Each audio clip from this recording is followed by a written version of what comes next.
All right, did Sylvester Stallone's Demolition Man predict the future? I think so. Let's take a look up. Why?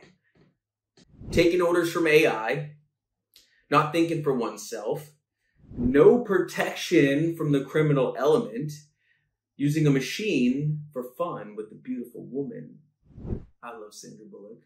I'm a big Sandra Bullock fan. Sandra Bullock, if you're there, drop a comment down below. Let's link up.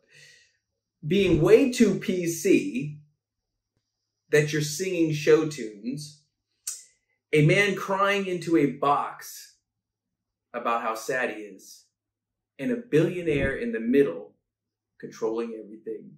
So it's a really good scene, and it starts out, you got the three of them, okay? You got Sylvester Stallone, you got the lovely Sandra Bullock, and then you got Benjamin Bratt, okay? And they're in this, it looks like just under the city, living in the sewer is what it is kind of the feel, right? They had to go underground because in this movie, they got this perfect utopia, you know, where everything is just perfect.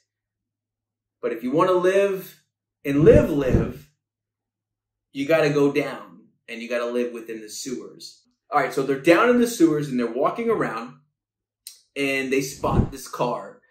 And then he's just like, wow, that's a thing of beauty. And then she go and he looks at her. He's like, oh, you know what that is? And she's like, a 222 Oldsmobile Cutlass. Like, just knows everything about the car. He's like, oh, wow, I'm impressed. So they're doing that. And it's kind of a little fun scene at the beginning. All of a sudden, bam, dude has a gun. Guts it at Sylvester Stallone. He turns around. So he basically says, look, you're going to need an army to come get me out of here because I'm not leaving.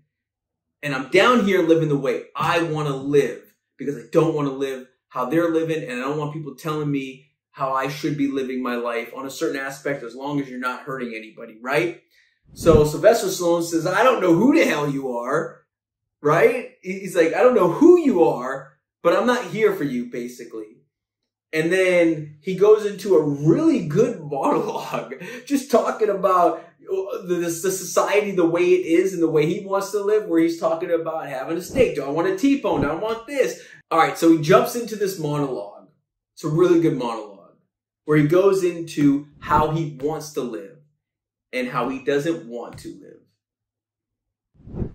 And you guys just got to watch it to see it. We're going to drop a link down below in the description for you to take a look. And I think the moral from this, for me, from what I took, is things aren't always as they appear, okay? Or how it's presented, right? Whereas this perfect utopia is presented where nobody gets hurt, nothing goes wrong, and we all want to think that's a great way to be, right? And it is, but nothing's perfect. As a human, we're not perfect. I'm not perfect. We all make mistakes, and we do our best to, I think, not make those mistakes as much as possible when you make that mistake. And being able to own that mistake.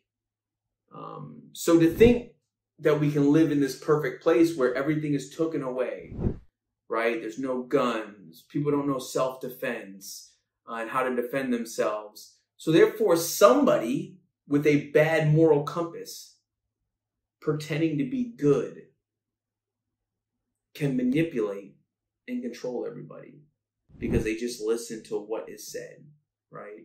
They just go one way. They're not self-thinkers. They're not thinking for themselves. So if you're out there, think for yourself.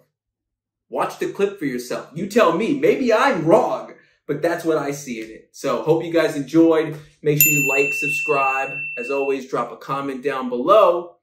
If you guys want to watch another video like this, click right here. If you want to see me in action, doing some action, taking on some action, click right here. Subscribe right here. And if you just want to just relax, maybe watch some TV or film, click right here. Thanks.